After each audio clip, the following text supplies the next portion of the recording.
jadi pertama-tama buka dulu APK Unity-nya. Lalu di sini disclaimer, saya akan menjelaskan dulu apa aja komponen dan fitur-fitur yang ada di frame ini yang sedang kita akses sekarang. Nah, di sini ada contohnya file edit, asset, game object, komponen, jobs, windows, help. Di sini tuh ini toolbar. Nah, gunanya ini untuk menambahkan komponen, lalu membuat game object, lalu menyimpan project dan lain sebagainya. Lalu di sini ada juga tombol play, pause, dan step. Nah, ini untuk menjalankan, menghentikan, melangkah satu frame saat testing gamenya. Nah, lalu di sini ada scene view. Nah, gunanya scene view ini untuk menampilkan tampilan level sama gamenya dalam bentuk editor mode. Nanti kita itu menyusun gamenya tuh ada di sini. Nah, tampilnya di sini, menyusun di sini, tampilnya di sini. Lalu ini alat-alat yang digunakan untuk menyusun gamenya. Seperti ada view tool, ada move tool, ada rotate tool, scale tool, track tool, transform. Nah, ini untuk alat untuk menyusun game-gamenya yang ada di sini. Lalu selanjutnya ada game tab-nya. Nah, ini untuk menjalankan gamenya. Jadi saat dijalankan itu saat di runtime itu munculnya tuh di sini. Ini untuk menyusun, ini untuk menjalankan, istilahnya seperti itu. Nah, ini aspek rationya saya buat 9:16 karena waktu itu tugasnya 9:16.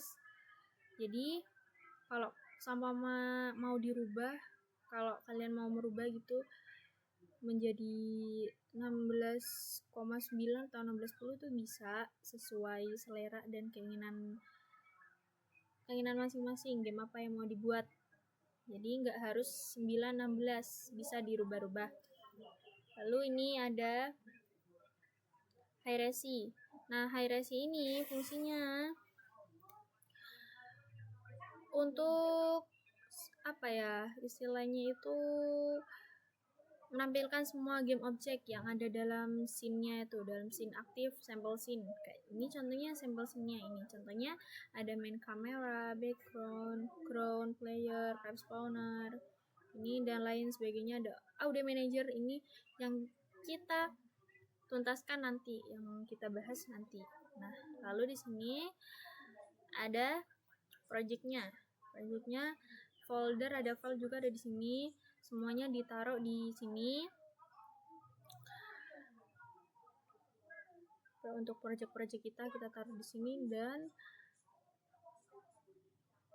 nah, di sini ada audio. Nah, ini nanti yang kita buat untuk testingnya, untuk testing audionya. Ada jump SFX, loss SFX, scoring. Ini yang nanti kita buat nanti. Lalu di sini ada inspektor. Nah, inspektor ini gunanya untuk menampilkan properti game object yang sedang dipilih itu. Nah, ini contoh yang dipilih. Nanti ini bisa kalian atur nanti di sini. Bisa diatur di sini. Tuh. Lalu ada konsol. Konsol ini fungsinya menunjukkan error yang merah-merah. Intinya saat dijalankan atau saat di codingnya tuh error, nanti di konsol ini kalian ceknya di sini buat cek errornya. Lalu ada animasi ya. Nah, animasi ini gunanya untuk mengatur animasi pada objek gamenya gitu. Misalnya pas gerakan burung atau pipanya gitu. Nih, kita buat di sini animasi. Oke, selanjutnya kita ke audio manager. Nah, ini pembahasan intinya ke audio manager. Kita ke objek dulu, aset, lalu ke scriptnya, tab, kebanyakan ini hapus. Nah, jadi di sini saya akan menjelaskan per baris kode ini di sini. Per baris apa sih fungsi per baris kode yang di sini nih, yang di coding ini gitu. Nah, Audio source ini tempat dimana kita ngeplay suaranya komponen, guys. Audio source ini, jadi gimana ya?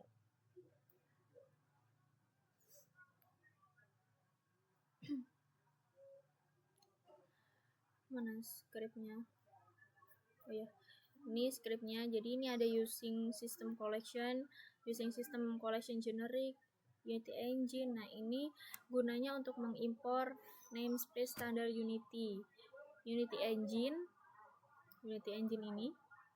ini dibutuhkan untuk mengakses kelas-kelas seperti Mona Behavior, Audio Source, Audio Clip. Nah, ini Audio Source, Audio Clip, Manager. Nah, lalu Public Static Audio Manager Singleton. Nah, ini gunanya untuk membuat variabel static singleton supaya hanya ada satu instance audio manager dalam gamenya, lalu biar bisa akses di script lain bisa. Nah, nanti ini dia bisa diakses di player control gitu, nanti ini saling berkaitan gitu. Lalu public audio clips. Nah, ini array dari audio clipnya. Itu tempat untuk naruh berbagai efek suara seperti jam, lo sama skor yang ditunjukkan tadi. Lalu bisa diedit juga nanti di inspektor Unity-nya. Lalu audio source ini variabel buat nyimpen referensi ke komponen audionya yang nempel di gamenya tadi. Lalu nih singleton disk audio search get component ini dipanggil otomatis saat objek aktif di awal permainan. Nah, ini menyimpan instance audio manager ke variabel singleton dan mengambil komponen dari game objek ini, menyimpannya ke audio source ini. Nanti berdua ini saling berkaitan juga, guys. Lalu di player controller ini, nah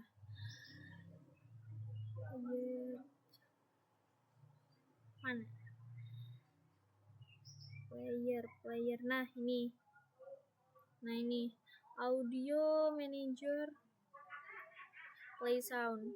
Nah, ini lalu audio manager singleton play sound, lalu di mana lagi ya, audio manager singleton play sound 2. Nah, ini tuh kenapa ada 0, 1 sama 2 di bagian ini, di bagian ini. Kenapa sih? Karena sesuai audio manager, sesuai elemennya. Nah, ini elemennya di audio manager.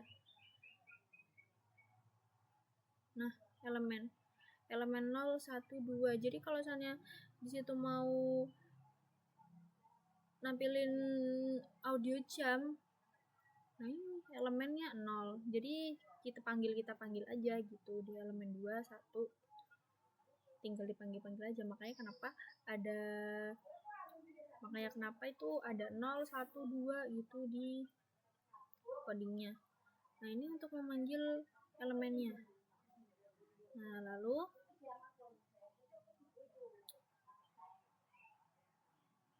itu dia nih. Nah, gitu guys. Nah, gitu.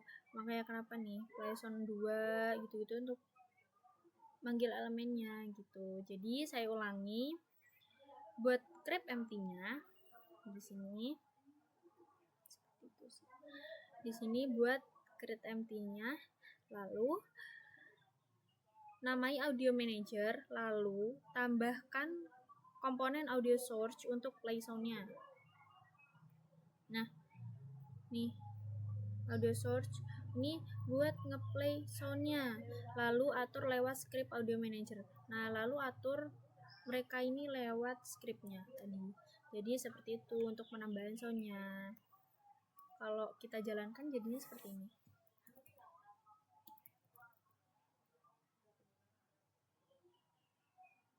Ini saat sudah ada sound-nya. Nah, tuh guys suaranya. Coba kita main lagi ya.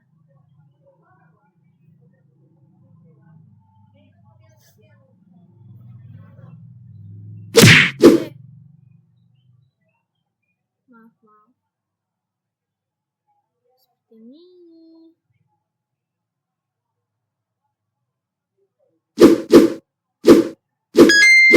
Nah, skornya nambah 1.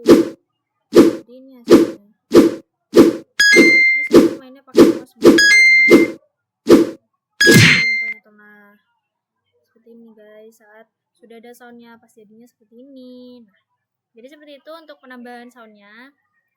Itu saja penjelasan untuk video ini. Terima kasih dan mohon maaf jika ada kalimat yang sedikit belibet dan kurang bisa dipahami. Terima kasih yang sudah menonton. See you next time dan bye-bye.